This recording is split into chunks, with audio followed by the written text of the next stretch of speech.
Un chat vivant auprès d'un humain est bien plus qu'un simple animal de compagnie.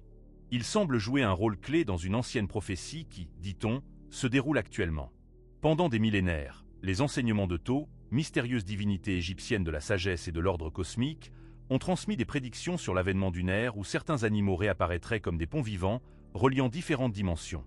Au cœur de cette vision mystique se trouvait invariablement le chat, une créature d'apparence discrète, mais dotée d'une profonde mission cosmique. Thoth enseignait que le choix de son humain par un chat n'est jamais fortuit. C'est toujours l'aboutissement d'un accord d'âme conclu bien avant l'incarnation actuelle et s'étendant sur de nombreuses vies, destiné à apporter un potentiel de guérison, de protection et d'éveil spirituel.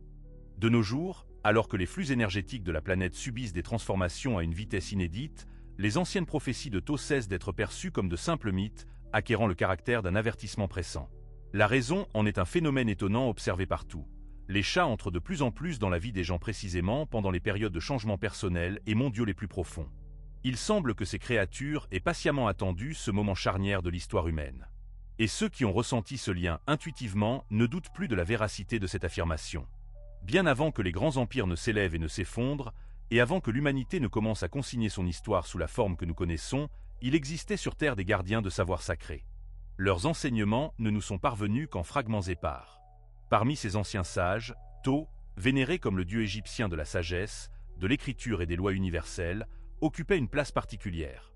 Ces lois régissent non seulement le monde physique tangible, mais aussi les flux énergétiques invisibles qui le sous-tendent. Dans les sanctuaires dédiés au profond mystère de l'existence, il était magnifié comme le véritable architecte de la réalité. Celui qui a gravé le dessin originel du cosmos. Ces oracles prophétiques parlaient des grands cycles, de l'alternance des ères de lumière et d'obscurité, ainsi que des rôles clés que certains êtres seraient appelés à jouer. Ces êtres guideraient l'humanité à travers ces grandioses transformations. Et parmi ces êtres élus, enveloppés d'un voile de mystère et possédant une force subtile mais puissante, le chat s'est toujours distingué. Dans la vision du monde de Thoth, les chats étaient perçus bien plus profondément que de simples créatures dotées de grâce et d'instincts naturels. Il les appelait des « vaisseaux vivants d'équilibre ». Des êtres possédant une capacité unique à maintenir et à émettre certaines fréquences qui pouvaient stabiliser ou, si nécessaire, rediriger efficacement les flux énergétiques dans l'espace environnant. Thoth soulignait inlassablement que l'apparition d'un chat dans la vie d'une personne n'est jamais le fruit du hasard. Au contraire, cela sert toujours de manifestation d'un accord profond au niveau de l'âme. Un pacte sacré, conclu dans les sphères subtiles entre les incarnations et précieusement reporté à travers d'innombrables siècles. Dans le cadre de ces anciens accords, la mission du chat consistait souvent à apporter la guérison, à assurer la protection ou à éveiller quelque chose de sacré qui était resté longtemps en sommeil au sein de l'essence humaine. Et ce n'était pas une simple expression imagée ou une poésie symbolique. Dans les sanctuaires sacrés de l'Égypte ancienne, cette profonde croyance était inextricablement tissée dans le tissu de l'existence quotidienne. Dans les complexes de temples, les chats n'étaient pas gardés comme de simples talismans ou objets de culte, mais comme de véritables instruments vivants pour accomplir un travail spirituel complexe. Les prêtres et prêtresses de cette époque possédaient une profonde compréhension du fait que ces animaux étonnants pouvaient sentir subtilement les moindres changements des flux énergétiques. Que ce soit à l'intérieur du corps humain, dans l'espace de l'habitation ou même dans la terre elle-même. Les chats étaient présents lors des rituels sacrés non pas en tant qu'observateurs passifs, mais en tant que participants actifs. Leurs champs énergétiques subtils s'alignaient harmonieusement avec ceux des personnes accomplissant les rites. De plus, dans certains cas, la présence d'un chat était considérée comme une condition absolument nécessaire.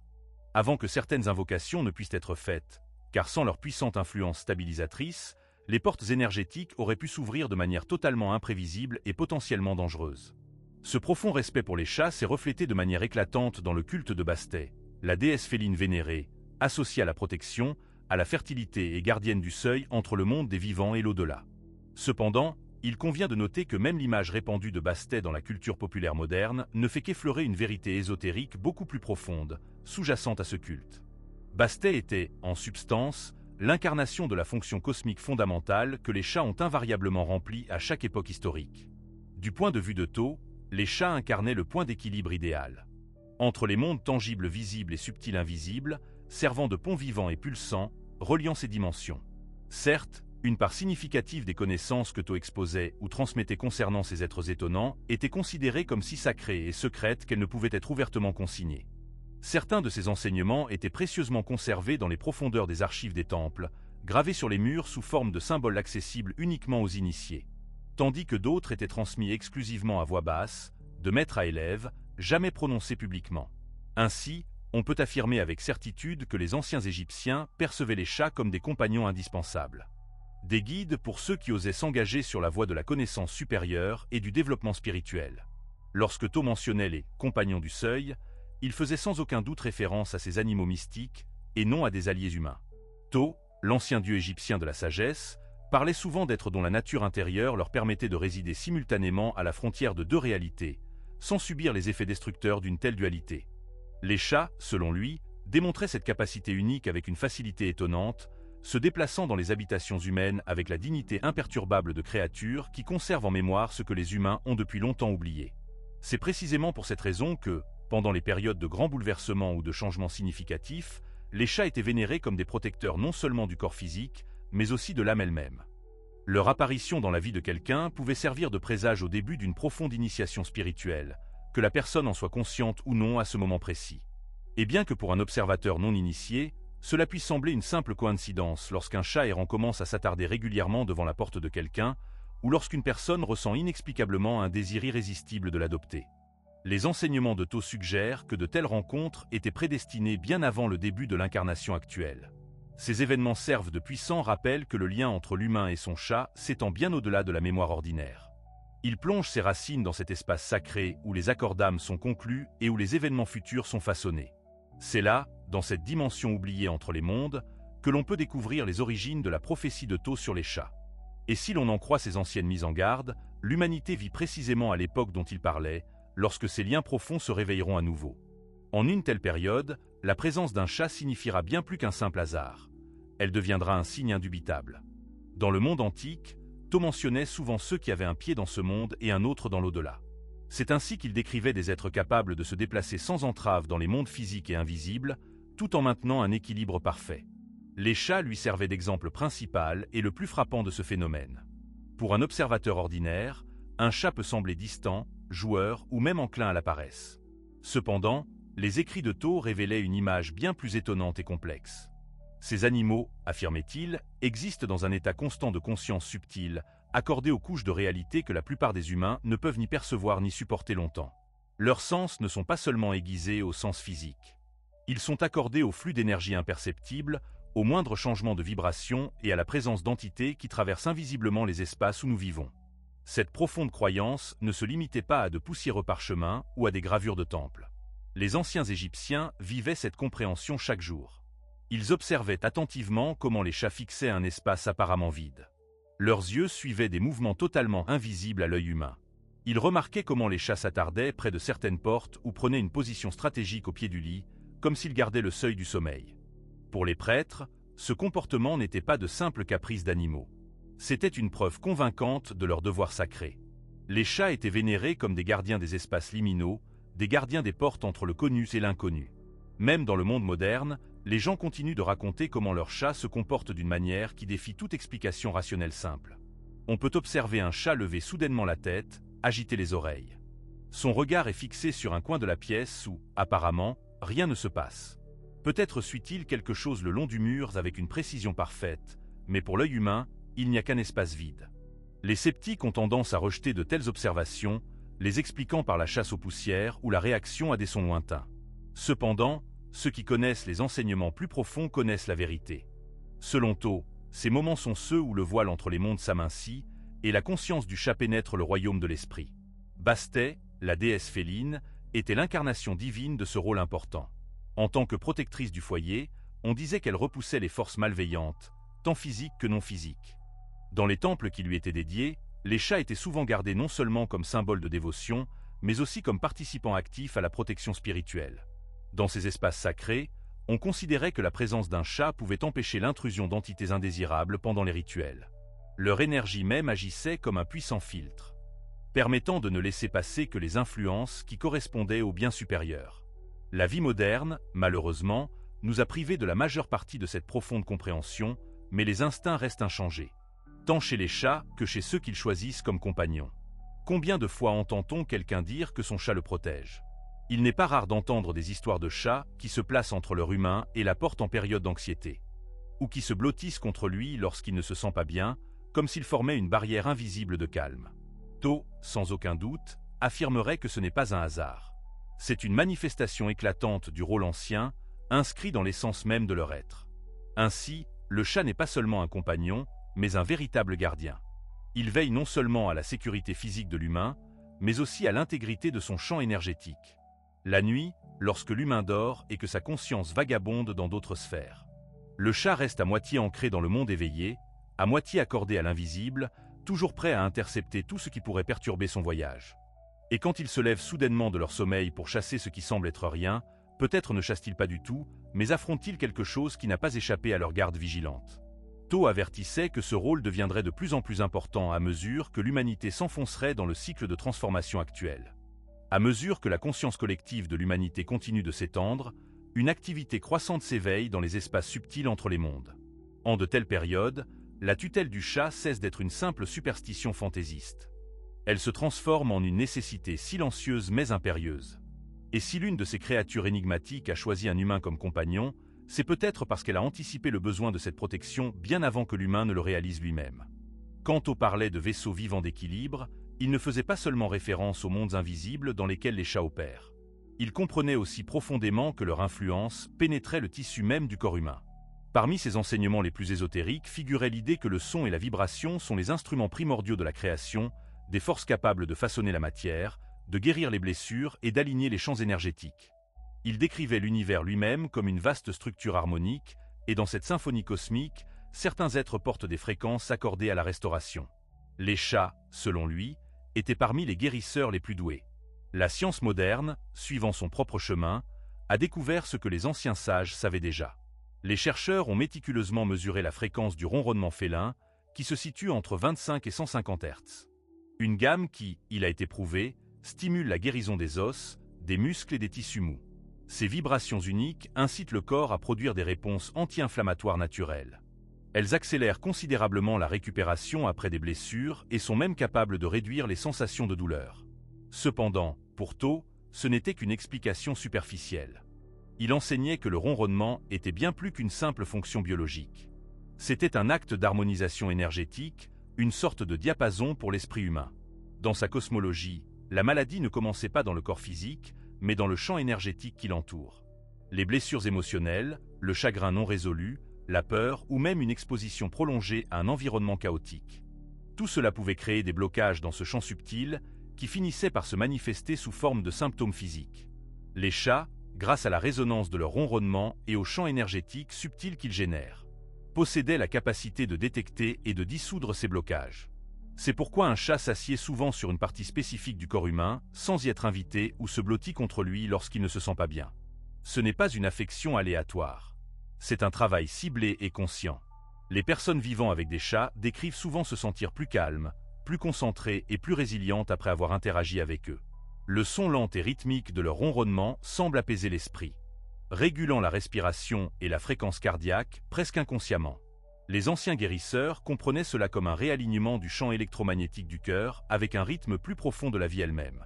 To y voyait un moyen de restaurer l'harmonie non seulement pour l'humain, mais aussi pour l'environnement. Un chat ronronnant dans une pièce, enseignait-il, pouvait subtilement modifier le ton énergétique de l'espace, dissipant la négativité et ancrant la stabilité.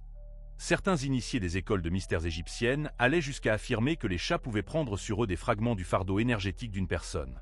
En période de stress profond, ils pouvaient absorber une partie du déséquilibre, le retenant jusqu'à ce qu'il puisse être transformé. C'était, avertissait-il, la raison pour laquelle les chats avaient besoin de périodes de solitude et de repos. Ils traitaient ce qu'ils avaient absorbé. En ce sens, la façon dont un chat dort des heures chaque jour n'est pas une manifestation de paresse, mais une récupération après le travail invisible qu'il accomplit. La prophétie de To suggérait qu'en période de grands bouleversements, le rôle curatif des chats deviendrait non seulement plus visible, mais aussi plus nécessaire. À mesure que le monde humain devient plus bruyant, plus rapide et plus fragmenté, la fréquence stable et ancrée qu'ils émettent peut servir de bouée de sauvetage pour ceux qui ressentent le poids du changement. Pour les personnes accordées à leur présence, simplement s'allonger à côté d'un chat en silence peut être aussi efficace que toute méditation formelle. Et pour ceux qui ne l'ont pas encore réalisé, ces moments peuvent être le premier pas vers la compréhension que la guérison peut prendre les formes les plus inattendues. Par conséquent, la prochaine fois qu'un chat décidera de se blottir contre une personne, il convient d'y prêter attention. Il ne cherche peut-être pas seulement la chaleur ou le confort. Il pourrait accomplir un travail silencieux et ancien que son espèce fait depuis des millénaires, réalignant le corps et l'esprit dans une harmonie plus profonde qui existe toujours sous le bruit du monde moderne. Si les enseignements sont corrects, le rythme de ce ronronnement contient un fragment de la même vibration qui a d'abord appelé la vie à l'existence.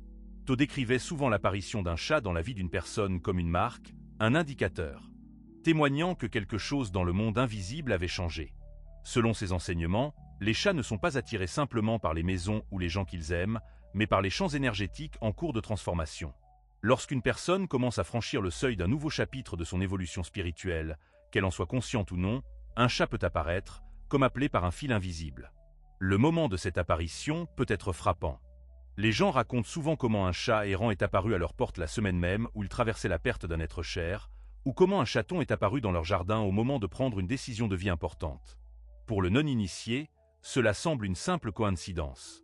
Cependant, pour ceux qui connaissent l'ancienne prophétie, ce n'est rien de moins qu'un ancien motif se déroulant selon un dessein précis. Selon To, ces moments d'apparition ne sont jamais neutres. La présence d'un chat en de tels moments est à la fois un réconfort et un puissant catalyseur. Leur énergie est capable de stabiliser une personne dans le tourbillon du chagrin, de l'incertitude ou de l'éveil spirituel. Mais elle peut aussi amplifier le processus lui-même, encourageant une réflexion plus profonde et ouvrant des portes à des intuitions qui autrement seraient restées cachées. Les chats, affirmait To, ne viennent pas pour protéger l'humain du changement, mais pour l'ancrer pendant que ces changements se produisent, garantissant qu'il les traversera en conservant son équilibre intérieur. Il y a quelque chose de presque surnaturel dans la façon dont ils semblent savoir intuitivement quand s'approcher et quand se retirer. Au début d'une transformation, ils peuvent rester proches, suivant la personne pas à pas, se blottissant contre elle la nuit, leurs yeux fixés sur elle, comme s'ils lisaient les changements dans son âme. À mesure que le processus se développe, ils peuvent devenir plus indépendants, se retirant à distance, comme pour laisser de l'espace à l'intégration de ce qui a été assimilé. Ce flux et reflux est une partie intégrante de leur pouvoir de guérison. Ils reflètent le rythme naturel d'expansion et de repos qui caractérise les véritables changements. Les anciens Égyptiens le comprenaient bien. Tant dans les maisons que dans les temples, l'apparition soudaine d'un chat était perçue comme un événement significatif, parfois même comme un message direct des dieux.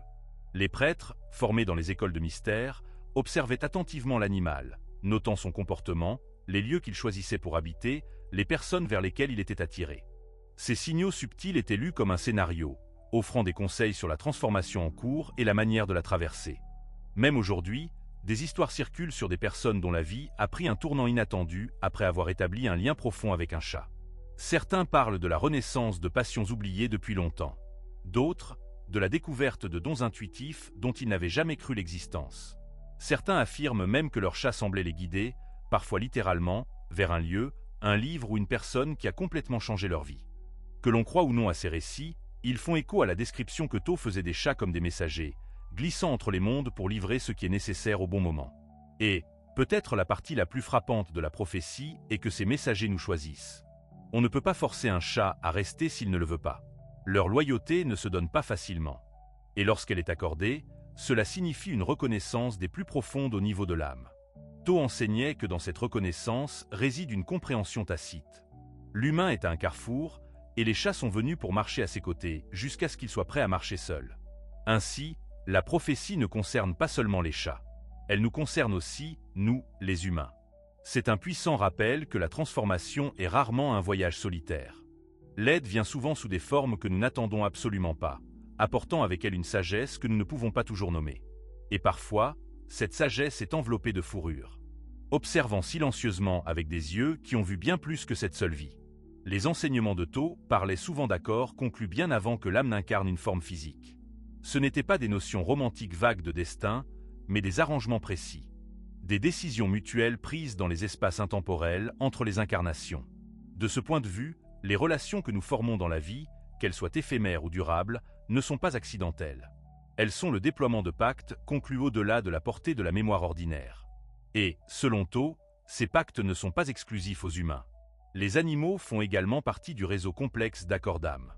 Et parmi eux, les chats occupent une place tout à fait unique. Dans ses prophéties, To décrivait la rencontre entre un chat et l'humain qu'il avait choisi comme la renaissance d'un lien ancien et profond. Ce n'est pas la beauté du chat, sa personnalité ou même sa gentillesse qui crée ce lien. C'est une reconnaissance. Quand un chat choisit quelqu'un, il ne prend pas une nouvelle décision. Il remplit une promesse faite bien avant que l'un d'eux n'entre dans cette vie. L'étincelle que nous ressentons à ce premier moment, le sentiment inexplicable de familiarité, vient de cette reconnaissance plus profonde. C'est un écho de l'endroit où l'accord a été formé pour la première fois. Ces contrats peuvent prendre de nombreuses formes. Parfois, le chat vient comme un guérisseur, attiré par celui qui aura besoin de sa présence stabilisatrice pendant la maladie, le chagrin ou l'éveil spirituel. Dans d'autres cas, le lien consiste à éveiller un potentiel latent, guidant la personne vers des intuitions, des capacités ou des chemins de vie qu'elle n'aurait jamais découverts autrement. Il existe même des cas, comme To l'a averti, où un chat accepte volontairement d'absorber une partie du fardeau énergétique d'une personne, le retenant jusqu'à ce qu'il soit complètement libéré. Cet acte est un grand sacrifice, et ceux qui ont été témoins d'un tel phénomène décrivent souvent une détérioration de la santé de leur chat après une période de connexion émotionnelle profonde. Comme s'il avait volontairement pris sur lui quelque chose de lourd.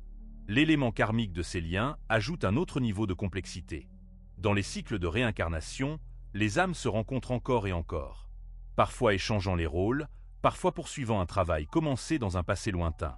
L'humain aurait pu être un gardien dans une autre vie, celui qui offrait refuge et soins, tandis que le chat était un vagabond cherchant un abri sûr. Dans cette vie, les rôles peuvent s'inverser, mais l'essence du lien demeure inchangée. C'est pourquoi l'attachement peut sembler si profond, si immédiat et si inébranlable. Il est construit sur des siècles, peut-être des millénaires, d'expériences partagées. Le droit égyptien ancien reflétait cette compréhension de manière subtile mais significative. Les chats recevaient des sépultures cérémonielles avec des amulettes et des offrandes. Non seulement en signe de respect, mais aussi en reconnaissance que leur voyage avec l'âme humaine n'était pas terminé.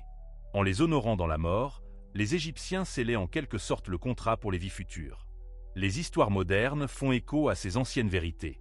Les gens racontent leur première rencontre avec un chat et le sentiment d'avoir simplement été réunis.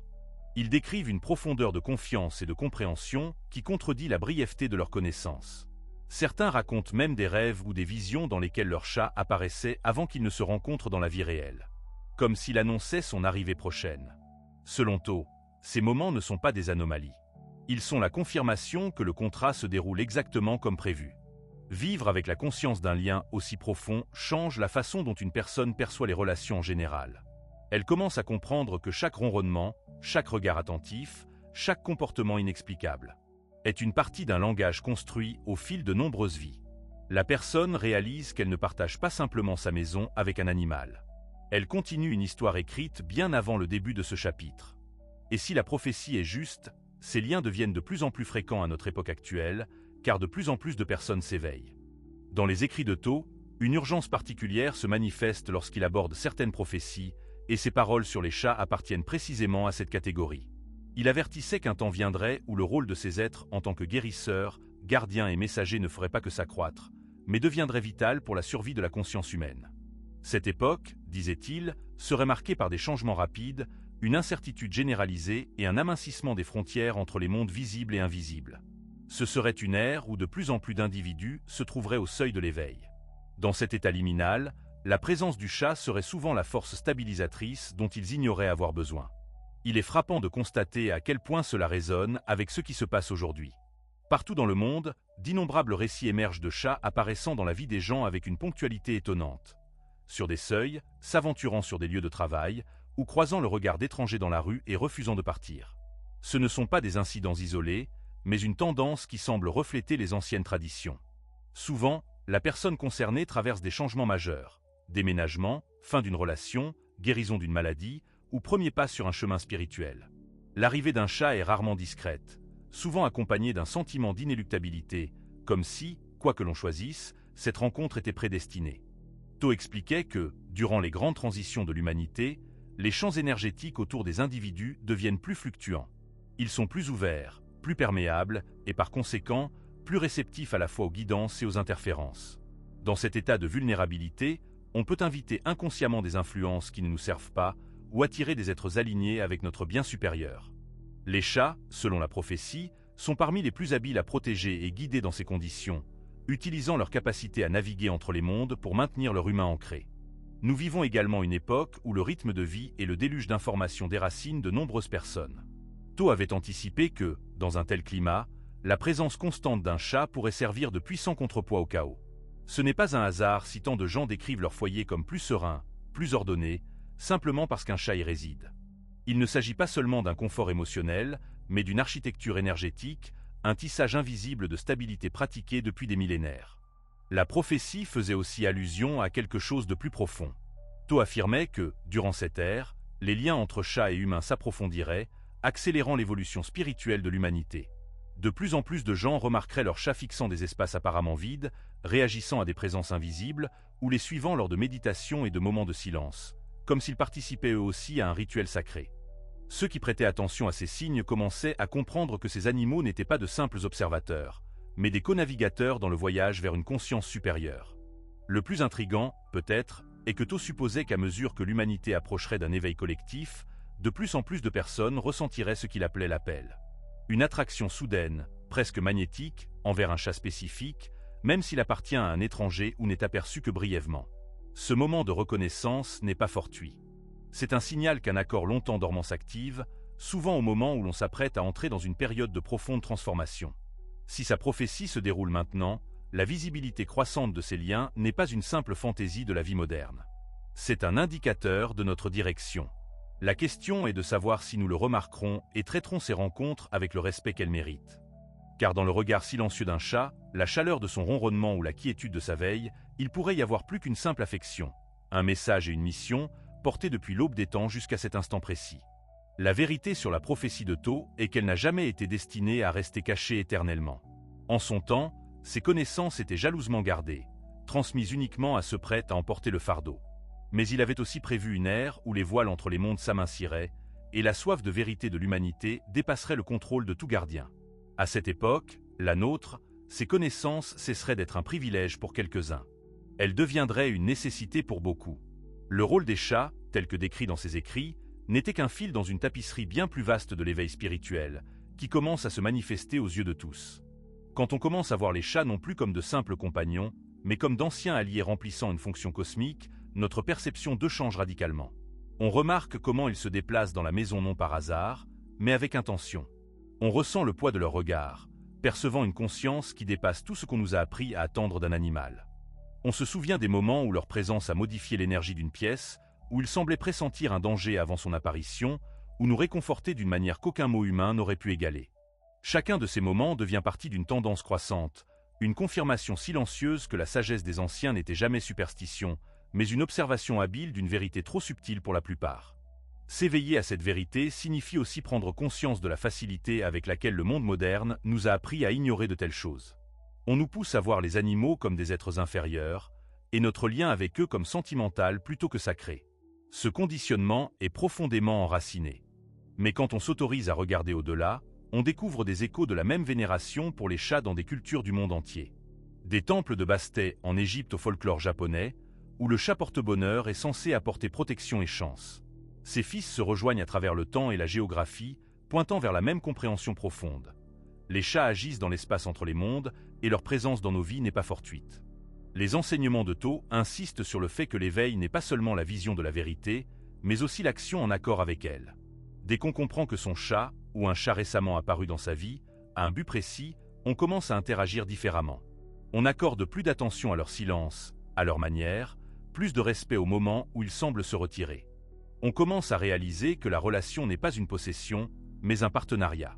Et dans ce changement, notre propre énergie se modifie. On devient plus sensible, plus ancré et plus réceptif aux flux subtils d'intuition et de synchronicité qui ont toujours été là, attendant d'être remarqués. L'éveil est rarement confortable. Il signifie souvent la destruction de croyances insoupçonnées, la remise en question d'histoires racontées depuis l'enfance et l'acceptation de possibilités qui élargissent les limites de notre compréhension. Mais, comme Tho l'a averti, le prix d'ignorer de telles vérités est bien plus élevé. À une époque où l'esprit humain est sous une pression sans précédent, dominé par l'anxiété, la division et la distraction, le rôle des êtres capables de restaurer l'équilibre est vital. Et si la prophétie est juste, les chats sont parmi les plus aptes à répondre à ce besoin. C'est pourquoi reconnaître leur rôle est plus important que jamais. Si l'humanité rejette la présence des chats comme une simple coïncidence, elle ferme la porte à l'une des formes de soutien spirituel les plus anciennes et fiables jamais connues. Mais si nous les honorons, si nous rencontrons leur regard avec la même reconnaissance qu'ils nous offrent, nous entrons dans un monde où l'invisible n'est pas nié, mais accepté. Et dans cet espace, Guidé par d'anciens alliés qui ont marché à nos côtés à travers de nombreuses vies, le processus d'éveil peut se dérouler avec la stabilité et la grâce qui lui ont toujours été inhérentes. Plus on s'immerge dans la prophétie de Thoth, plus il devient clair qu'il ne s'agit pas seulement d'une histoire de chat, mais d'une histoire de potentiel humain. Les animaux eux-mêmes sont extraordinaires, certes, mais les écrits de Thoth indiquent clairement que leur but n'est pas de faire des miracles en notre nom. Ils sont là pour nous rappeler nos propres capacités, pour nous aider à affûter les outils de conscience et de discernement que nous avons laissés s'émousser au fil des vies. Selon lui, le plus grand danger pour l'humanité n'était pas l'ignorance, mais la déconnexion avec soi-même, les uns avec les autres, et avec le monde naturel qui nous parle constamment d'une manière que nous avons désappris à entendre. Le lien entre l'humain et le chat, vu sous cet angle, est un terrain d'entraînement pour une conscience plus profonde. Les chats exigent une présence. Ils se meuvent à leur propre rythme, ignorant la cadence artificielle du monde humain. Ce faisant, ils nous invitent à ralentir suffisamment pour remarquer ce que nous manquions. On commence à voir des schémas dans leur comportement. Comment ils semblent apparaître précisément quand on est plongé dans ses pensées, comment ils choisissent de s'asseoir près de nous quand notre humeur change, comment ils suivent quelque chose d'invisible dans la pièce. Ce ne sont pas des bizarreries aléatoires, mais des leçons d'observation, une chance de pratiquer l'attention sans tirer de conclusions hâtives.